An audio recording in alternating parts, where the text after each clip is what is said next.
All right, so we're going to look at section 5.5, the substitution method, and I've picked exercise 16 from the back of the section, only I added some bounds of integration to make this a definite integral, just so we get to practice all of the techniques in the section.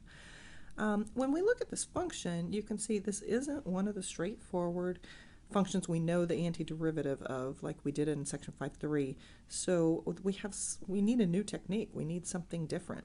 And you might notice when you look at this, there's definitely some composition of functions going on. There's also a quotient.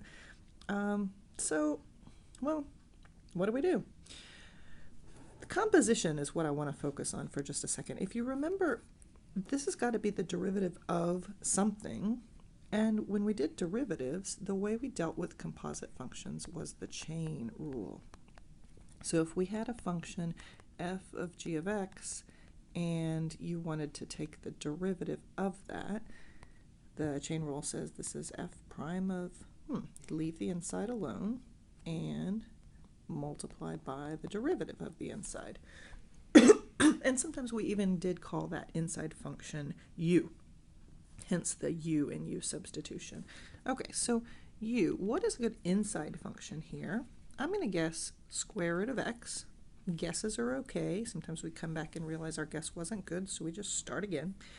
And in this case, what is the derivative of the inside? I'm going to use differential notation, which is kind of similar to implicit differentiation notation. The derivative of u, this, remember, is x to the 1/2, so our derivative is 1/2 times x to the negative 1/2 times dx. The differential is important there to write. And let me put it back in notation similar to the problem. X to the negative 1/2 is 1 over the square root of x dx. And we can see that now in the problem here, up top we have sine of u, and then this extra 1 over square root of x dx looks a lot like the du.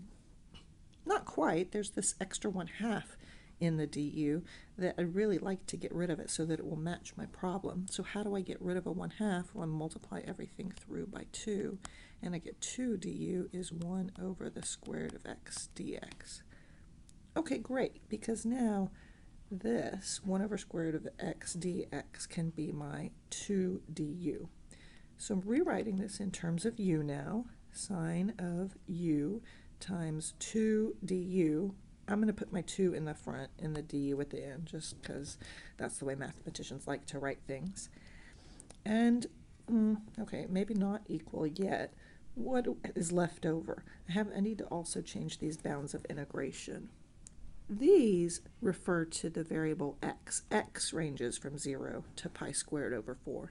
But I don't have x's anymore. I have u's, and u's are not the same as x. If x is 0, u being the square root of x means that u is the square root of 0, which is, oh, well, it is 0. But the other one, if x is pi squared over 4, u is the square root of pi squared over 4. Take the square root of the top and the square root of the bottom. I get u is pi over 2. So the top bound is different. So u equals 0, u equals pi over 2. And we don't always write, on the bounds of integration, we don't always write x equals or u equals. As long as the variable in the bounds matches the variable in the problems, you're good. But you definitely want, if there's u's in your integral, you want the bounds to be in terms of u. So as long as they match, then we're all good. Equal. Okay, what's the advantage here? I just turned a really ugly integral into one that we do know how to solve. So constant multiple rule, I can pull out that 2 from 0 to pi over 2 of sine u du. What's the antiderivative of sine?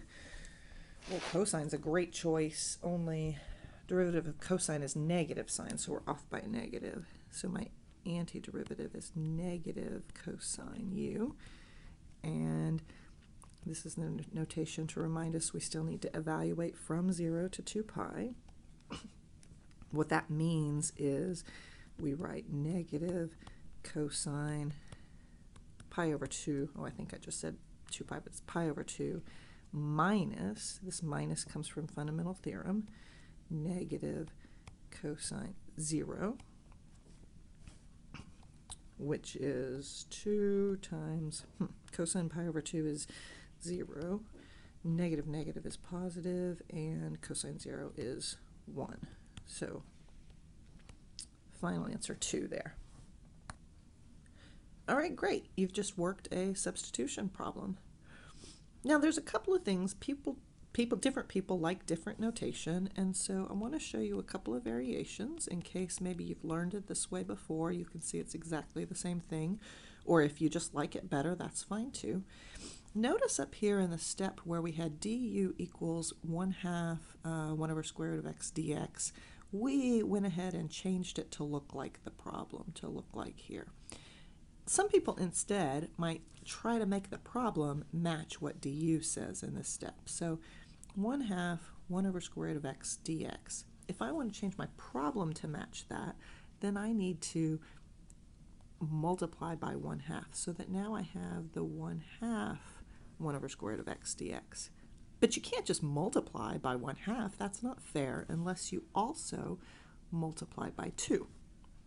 And so this, the 1/2 square root of x dx is all your du, and this is the 2 that appears there in the problem. And then from then on out, your problem looks the same. Another variation that some people might choose is this scratch work in the middle, where you are changing your bounds of integration from x's into u's. Some people just choose not to do that, and so at this stage, at the star stage, they would just write x equals 0 to pi squared over 4, it's not always so ugly, to,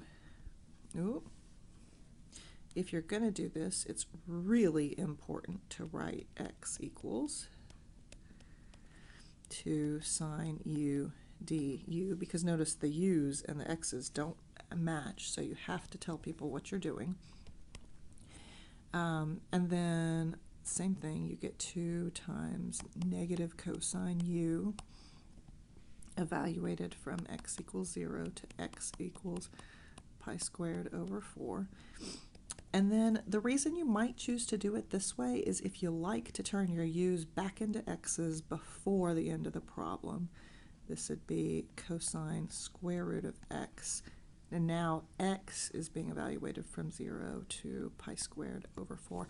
And you'll notice that from here on out, the problem really looks the same. You have 2 negative cosine square root of pi squared over 4 minus negative cosine square root of 0,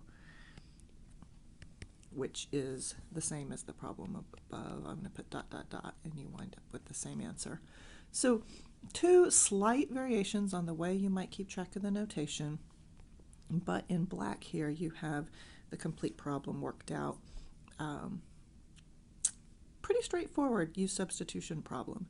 Now you might see problems in the book where different students might pick different U's, and that's okay. Different U's will get you to the same answer. Or you might go through and accidentally pick the wrong U and realize it didn't help you and have to go back and choose a different U.